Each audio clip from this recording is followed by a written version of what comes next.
성경은 약속의 책입니다. 구약이라고 해서 올드 테이스트먼트, 옛 약속이라고 하고, 신약하면 뉴 테이스트먼트에서 새 언약, 새 약속이다. 구약과 신약을 함께 통틀어서 약속이라는 개념에서 만나게 됩니다. 하나님의 이 약속으로서의 성경은 실제 하나님이 인간에게 걸어오시는 프로포즈, 그리고 끝내 사람이 합의를 통해 믿음의 합의를 통해서 이루어지는 쌍방간의 계약, 즉 약속 언약입니다. 이 언약을 우리가 품게 되는 건데요. 성도의 성도됨이 뭐냐? 내 가슴을 열면 약속이 있어야 한다는 거예요. 여러분이 예배드리고 집에 가요. 예배드린 결과로 내가 할 일이 아무것도 없습니다. 여러분이 예배드리고 직장에 가요. 예배드린 우리가 직장에 가서도 할 게 아무것도 없어요. 교회와 상관해서. 이건 내게 신앙의 양식은 있지만 실제로 나에겐 약속이 없는 거예요. 이 가슴이 비어있는 사람, 이 사람들이 세상에서 할 것이 없습니다. 세상에 가서 할 것이 없으니까요. 우리는 성경에 약속한 참 기라성 같은 이적과 표적, 그리고 이 경험들이 내 삶 속에 없는 거예요. 그러니까 신앙이 재미도 없어요. 신앙에 어떤 자극이 없어요. 믿어야 할 필요도 못 느낍니다. 그러다 보니까 영적으로 무기력해지고 신앙생활이 세월은 길어지지만 하나님에 대해서 할 얘기도 없어요. 이게 우리의 신앙의 병폐입니다. 오늘 본문을 통해서 우리가 신앙의 한 가지 깊이 참 중요한 본문을 앞에 두고 더 깨닫고 신앙의 한 걸음을 더 내디뎌야 할 과제가 주어질 줄로 믿습니다. 제자들이 120명이 모여서 마가의 다락방에 모여 하나님 앞에 간절히 기도하다가 성령 강림 사건을 경험합니다. 역사의 최초 사건. 구약에도 성령의 역사가 있었고요.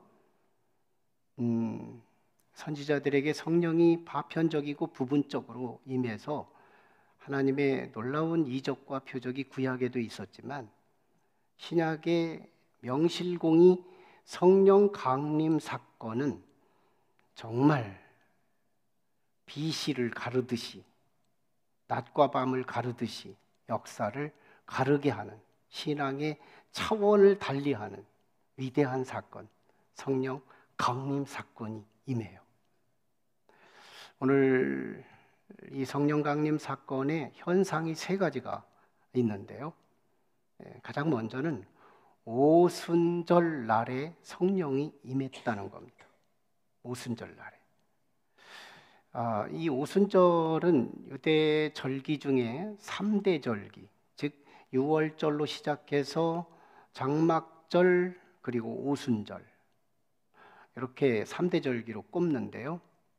이 오순절은 6월절에서 가장 가까운 안식일, 그리고 다음 날부터 카운트해가지고 77은 49, 7주일을 7순환을 하면 49일이 되고 그 다음 날 50일째 되는 날을 오순절이라고도 합니다. 그때의 때마침 유대 전통은 맥추절로도 통합니다. 그러니까 가나안 땅에 약속의 땅으로 들어가서 첫 번째 열심히 농사를 짓고 첫 곡식을 거뒀던 때, 그때가 맥추절이었어요. 우리 교회는 다음 주가 맥추절입니다. 이 맥추절은 유대 사회에서는 새로운 시작을 의미해요. 새로운 시작. 열심히 농사 짓고요. 이제 보리 햇곡식인 보리를 새 곡식으로 밥을 해서 먹어요. 햇곡식으로 다시 음식을 먹기 시작해요. 이때 유대 사회의 백성들의 마음은 굉장히 새로운 출발을 느끼게 합니다.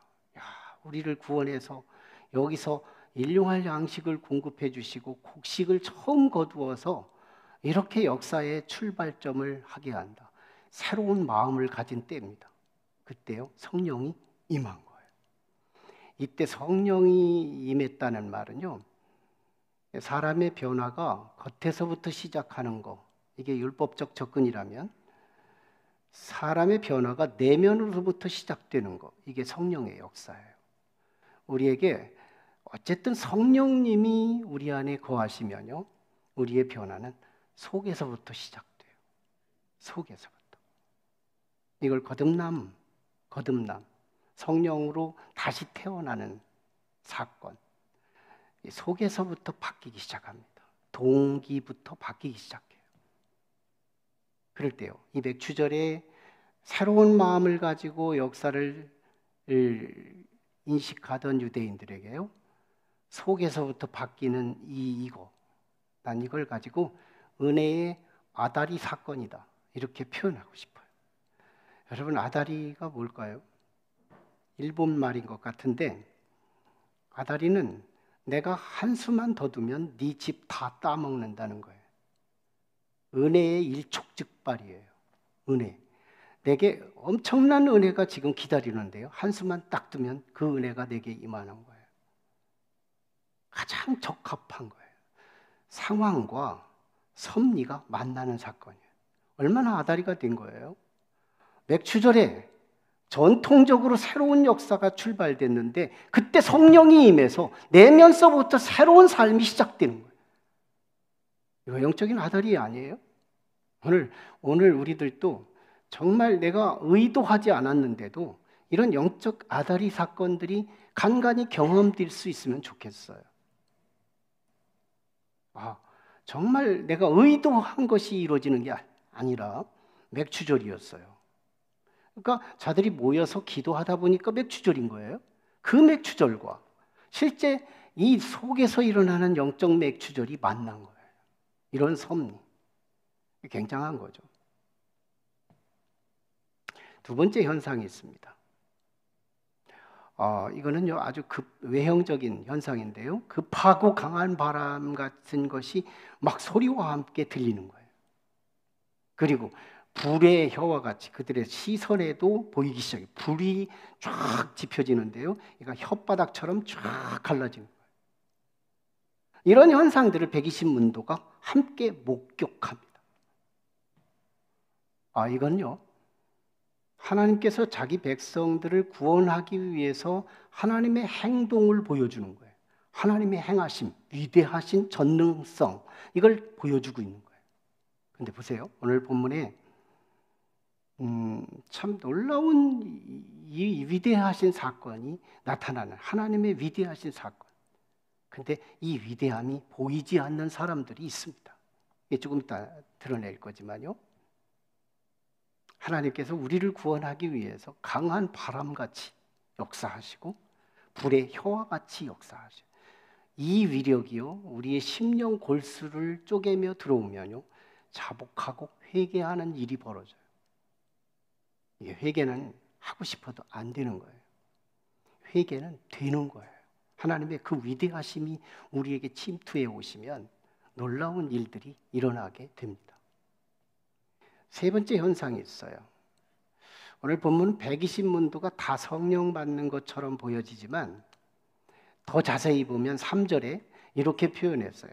각 한 사람 한 사람, 특별히 각 사람 위에 하나씩 임하여 있던, 이게 크게 보여야 돼요. 각 사람 한 사람 위에 임하여 있더니, 이게 크게 보이면 이게 영적인 눈이 열리는 거예요. 그러니까 성령이 120문도에게 막 두루뭉술하게 그냥 퍼붓는 것이 아니에요. 동시다발적으로 여기저기서 방언이 터지고 위대한 역사가 일어났다는 말이 아니에요. 누군가가 하나, 앞자리에 앉은 사람이겠죠? 우리 김영순 권사님에게 성령이 임하니까요, 각 사람에게 또 옆에 이은진 집사가 성령 받고, 강훈아 집사가 성령 받고, 강연아 집사님 성령 받고, 옆에서 막 번져 누룩처럼 겨자씨처럼 확장되어 가는데요. 그게 다 거기 있는 사람들이 다 성령을 받았다는 거예요. 여기서 우리가 힌트는요, 성령은 인격의 영이래요. 그냥 붓는 분이 아니래요. 인격적으로 받을 그릇들에게 부어주신다는 거예요. 성령이 임하면요, 인격자로 바뀌는 거예요. 언어의 인격, 행동의 인격. 성령이 임했느냐 안 임했느냐는 우리의 삶의 격을 통해서 드러냅니다. 인격자예요. 자, 이렇게 성령이 임할 때 보면요, 참 놀라운 세상이 변화가 일어나요. 저도 1980년대 초에 아주 성령의 뜨거운 불을 임한 적이 있어요. 그때가 늘 생각나요. 제 삶의 출발점은 거기에 있었던 것 같아요. 그때 만락교회 담임자였던 김우영 목사님, 이름이 잊어버리지가 않아요. 김우제로 목사님. 당신도 그렇게 말을 해요. 김우제로 목사. 그분이 말씀을 전하는데요, 그 말씀이 삼부의 복을 얘기합니다. 그때 그 말씀 3가지 코드를 제 가슴에 삼켜요. 제가 은혜 받은 얘기 하는 거예요. 삼키는데요, 그때 기도를 시키는데, 기도를 시키자 그 은혜의 말씀을 붙들고 간절히 막 애원하며 기도하는데요, 제 자신이 나와 세상은 간 곳 없고 오직 주만 남는데, 한 중간 후반부 쪽에 앉았어요. 그때는 신발 벗고 앉는 자리였고요. 거기서 기도를 시작했는데, 나중에 일어날 때 곧 1시간쯤 기도했어요. 그러고 일어날 때요, 제가 어디 있는지 알아요? 신발장 앞에 신발장을 바라보고 있는 거예요. 저는 그때 잃어버렸습니다. 저를 잃어버렸어요. 그리고 은혜를 받는데요, 신발장 바라보고 일어날 때 쪽팔리던구만. 그런데 그때 일어나고 하산을 합니다. 2박 3일 집회를 했고요. 그리고 하산을 하는데, 올라올 때는 참 짜증나고 바쁜 어떤 세상에 끌어당기는 힘이 있었어요. 근데 와서 내려갈 때는요, 너무너무 큰 은혜를 받은 거예요. 그때 소나무 뿌리가 이게 폭우에 쏠려서 뿌리들이 다 나왔어요. 그래서 지나가는 사람들의 발을 걸고 넘어지게 짜증나는 뿌리들이에요.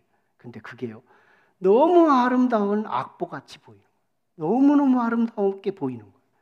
돌이 개켜져 있는데, 이게 발을 걸어채면 또 넘어질 수 있는 거예요. 근데 그 돌 하나도요, 그렇게 아름답게 보이는 거예요.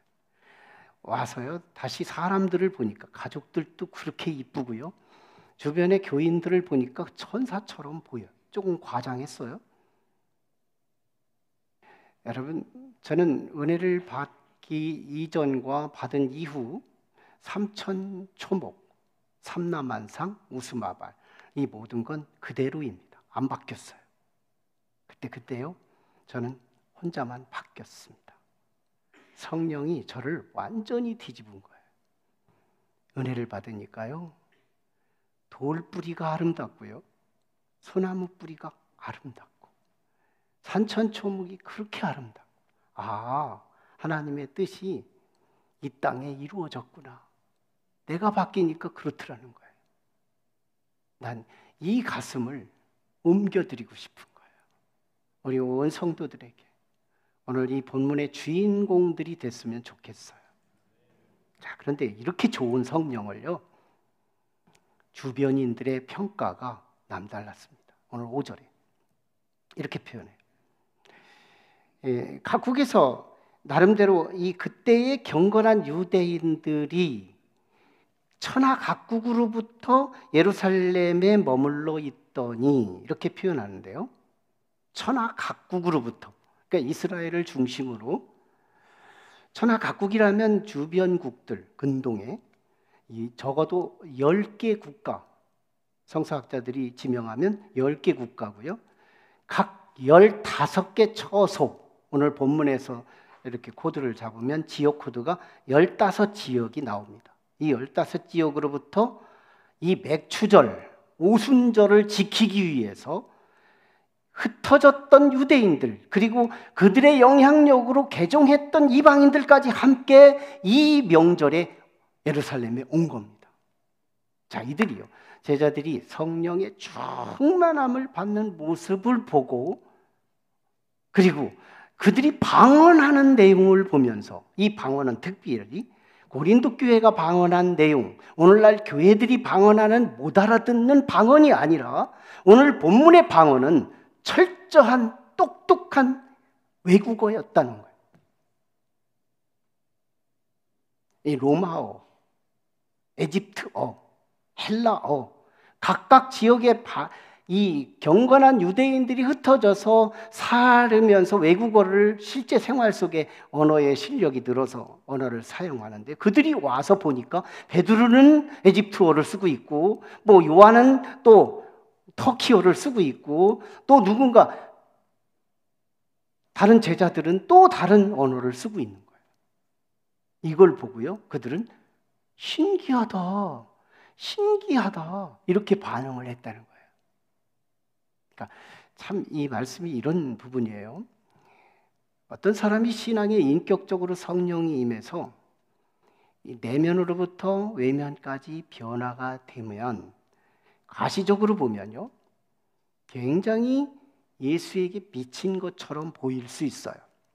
그런데 그 내면은 예수하고 세상의 어떤 것으로 바꾸지 않습니다. 굉장한 메리트를 갖고 있거든요. 성령이 우리에게 임하시면 우리가 달라져요. 인생이 바뀌어요. 그런데 구경꾼들이 있어요. 이걸 영적 주변인들이라고 합니다. 구경꾼들은 신기할 뿐인 거예요. 신기하다, 신기하다, 신기하다. 이게 영적인 형식주의 신앙입니다. 여러분, 형식주의 신앙은 구경꾼이라는 거예요. 주변인, 형식주의 신앙. 주일이 됐으니까 오는 거예요. 끝났으니까 가는 거예요. 맥추절기니까 모인 거예요. 끝났으니까 돌아가는 거예요. 뭐예요? 형식주의 신앙.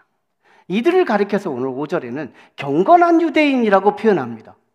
그런데 이들이요, 이 제자들이 외국어로 방언을 하는 이 모습을 보고 신기하게만 봤다는 거예요. 갈릴리 사람들 아닐까요, 저거? 갈릴리 사람이라는 건 은근히 그 지역 사람들을 폄훼하고 얕잡아보는 표현입니다. 저들은 무식하고요, 저들은 가난한 자들이고요, 저 별 볼 일 없는 저들이 어디 학원에 가서 배웠는지, 어디 학교에서 배웠는지, 똑똑한 로마어를 쓰고 에집트어를 쓰고 헬라어를 쓰고 이런 똑똑한 언어를 우리가 알아들을 수 있을 만큼 이런 언어를 쓰고 있느냐는 거예요. 이건 분명히요, 하나님의 활동하심이었어요. 하나님의 움직임이었어요. 저들을 구원하기 위해 하나님이 개입하신 사건들이었어요. 그런데도 저들은 하나님의 움직임이 안 보이는 거예요. 오직 사람의 신기성만 보일 뿐이에요. 이건 형식주의 신앙의 모순입니다. 우리는 이 형식주의 신앙이 되면 신앙을 바르게 하고 성령이 이끌어가는 성도들을 평가만 하고 말더라는 거예요. 구경꾼만 되더라는 거예요.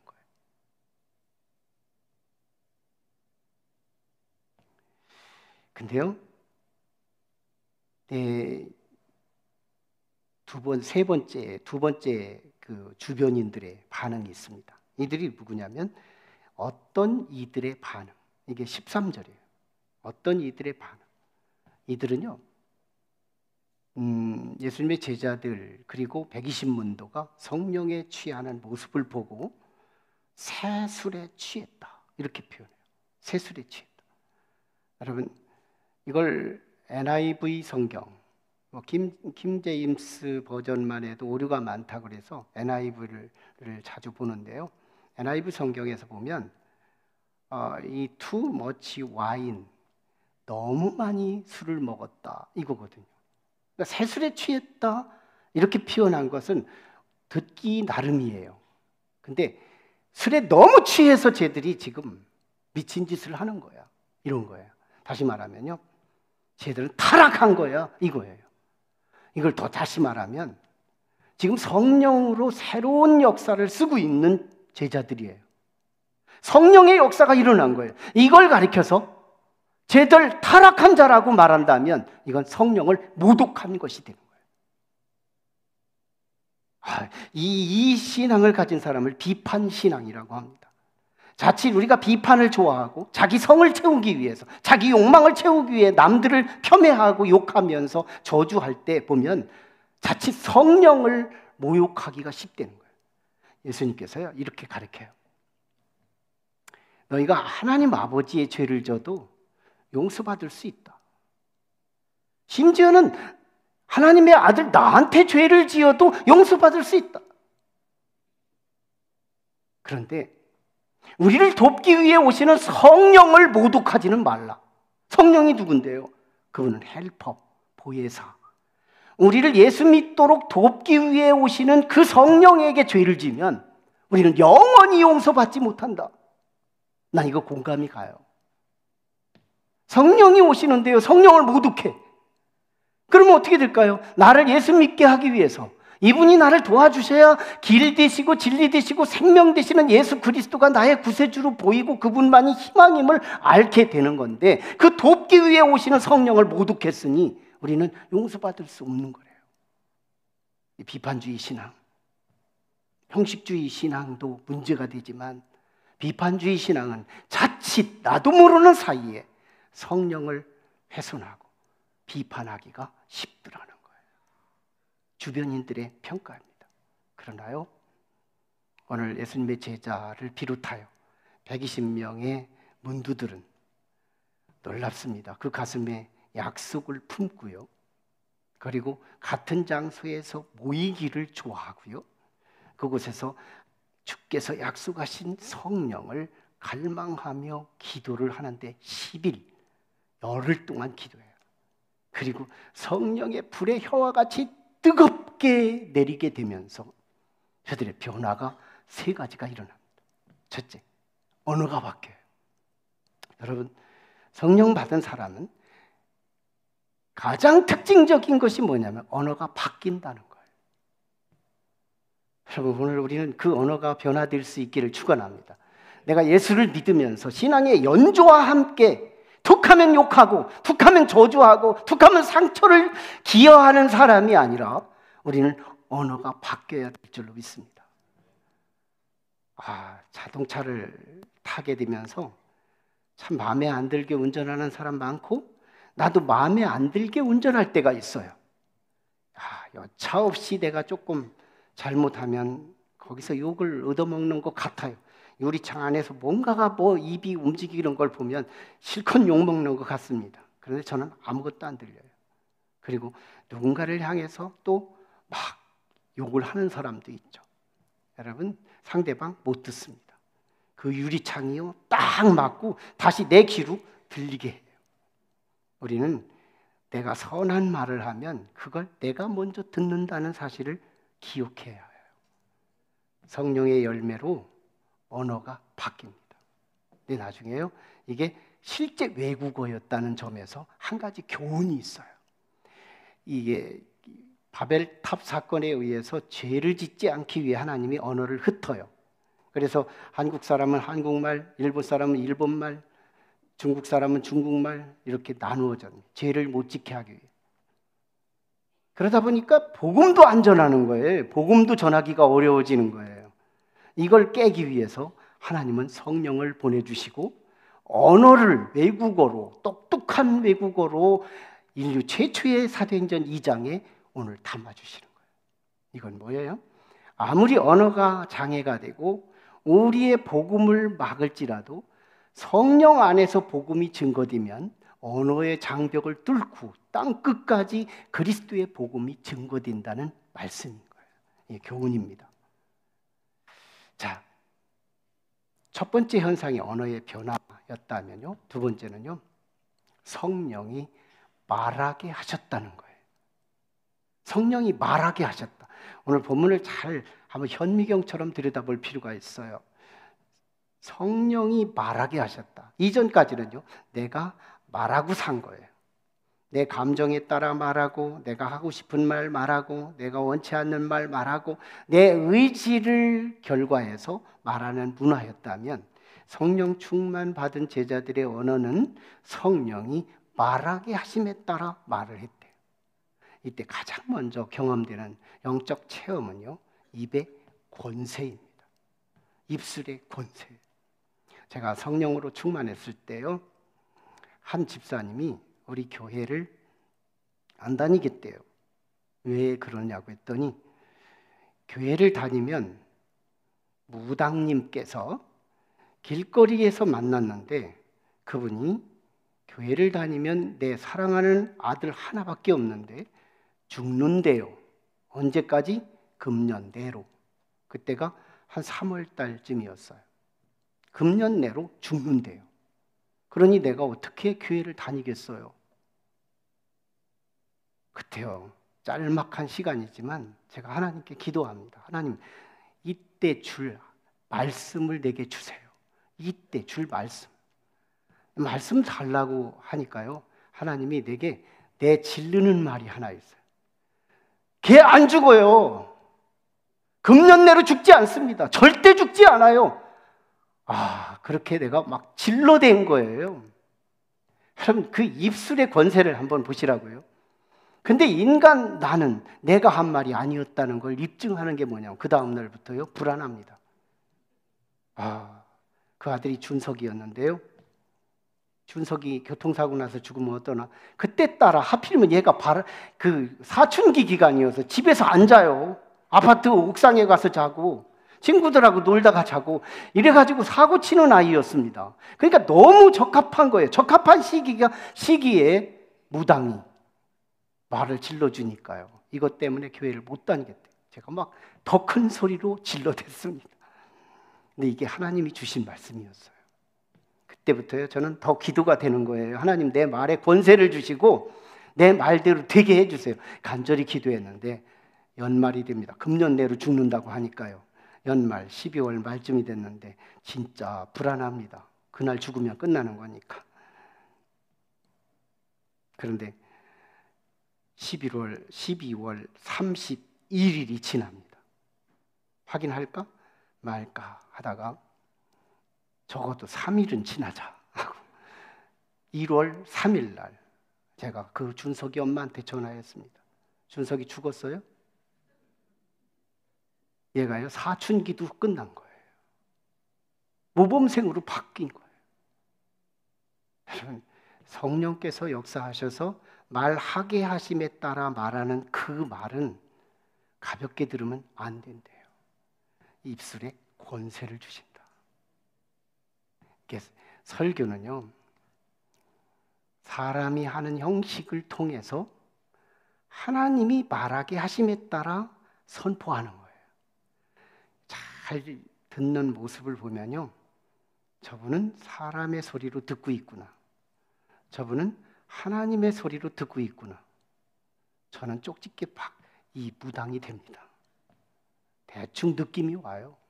근데 그 결과에 또 삶의 모습을 통해 드러냅니다. 여러분, 성령의 말하심에 따라 듣게 합니다. 제자들이 마지막 변화된 한 가지가 있습니다.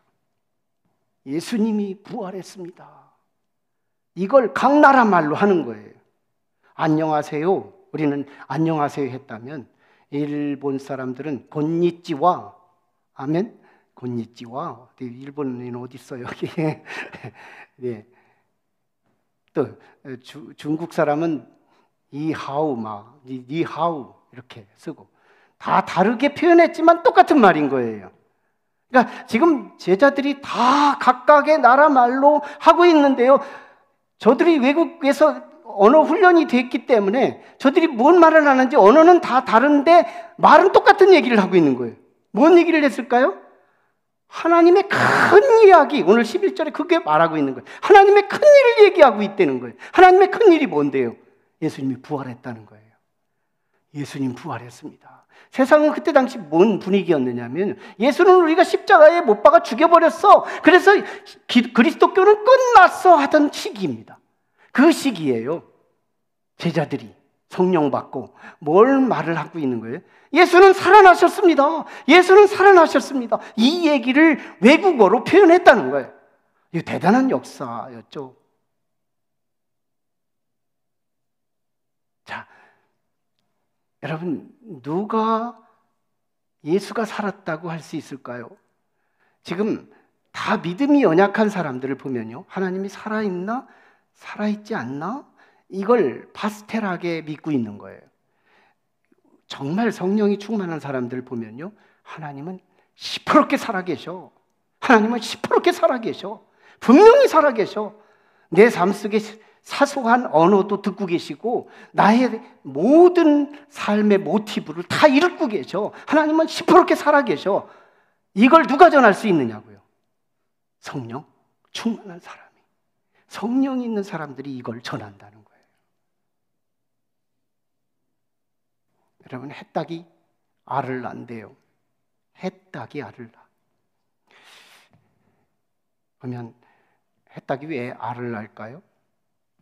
이 말을 우리 기독교로 적용할 때요, 초신자가 전도한다는 말로 적용해요. 초신자들이. 골신자들은요, 전도도 못해요. 10년지기, 20년지기, 30년지기 다닌 사람들은 전도할 생각도 안 합니다. 영적 때가 묻은 거예요.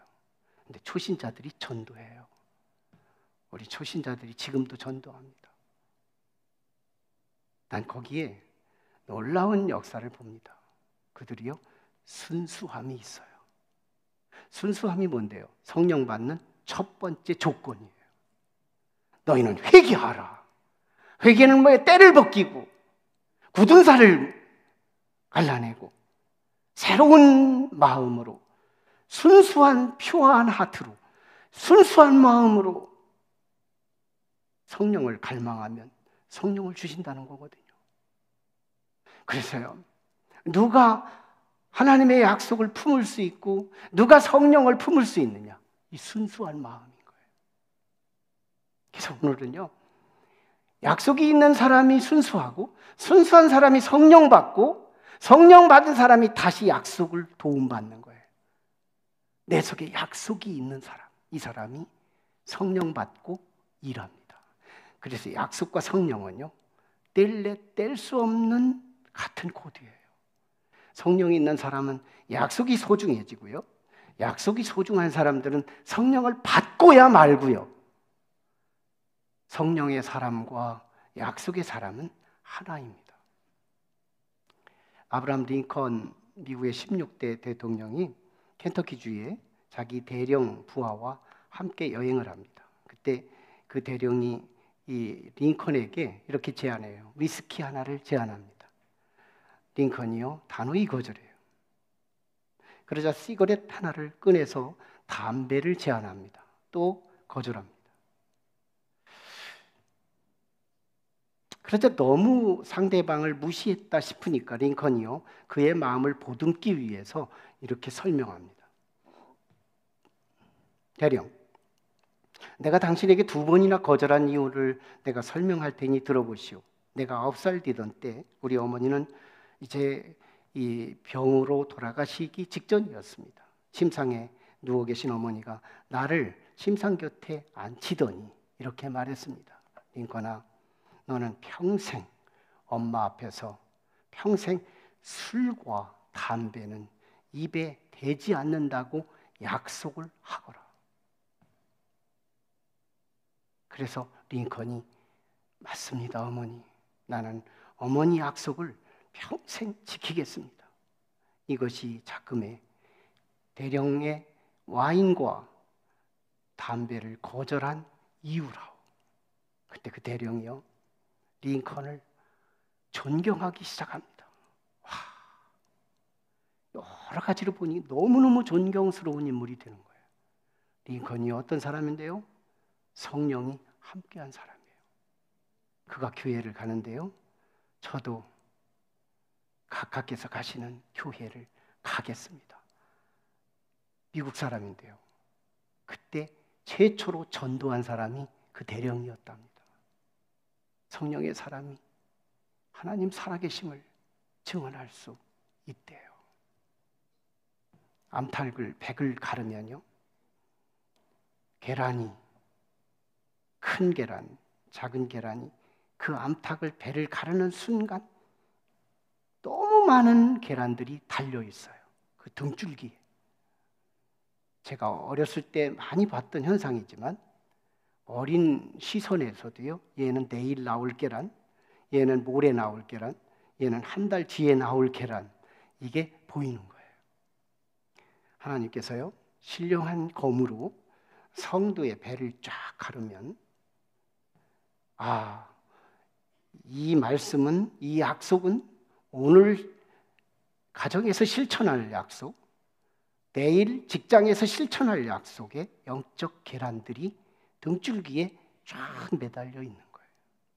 근데요, 어떤 그리스도인은요, 이게 비어 있어요. 여러분, 누가 성령 받아요? 누가 변화가 돼요? 누가 새로운 역사를 쓸 수 있어요? 그때마다 하나님의 약속이 들리면 그 약속을 가슴에 품는 사람, 그 사람이 가정에서 섬겨요. 그 사람이 직장에서 변화를 일으켜요. 그 사람이 새로운 역사를 씁니다. 그 사람이 성령을 받고야 맙니다. 이 속에 약속이 없으면요, 집에 가도 할 일이 없어요. 이 속에 약속이 없으면요, 직장에 가도 할 일이 없어요. 이 속에 약속이 없으면요, 사회에서도 할 일이 없어요. 그러니까 그대로 있다가 다시 오는 것뿐이에요. 이거 10년 합니다. 이거 30년 합니다. 그래서 우리는 하나님의 움직임을 못 보는 거예요. 신앙에 재미가 없어요. 신앙에 펀이 없어요. 진짜 즐거움이 없는 거예요. 그러니 교회 다니는 것이 한 주 뒤에 한 주 안 오는 것이 되는 거예요. 정말 오늘 우리의 가슴에 오늘 말씀을 탑재하고 가시기를 축원합니다. 나는 약속이 있다. 예수 믿는 자에게 성령을 줌하고 약속하셨어요. 우리는 이제 집에 가서도 성령 달라고 기도하고, 교회에 오셔서도 성령 달라고 기도하고, 나는 성령의 사람이라고 생각하며 언어도 좀 바꿔보려고 노력하고, 정말 약속 있는 사람으로 우리는 전인격적으로 새로운 역사가 쓰여지기를 주의 이름으로 축원합니다. 같이 기도하시죠. 이 시간에 같이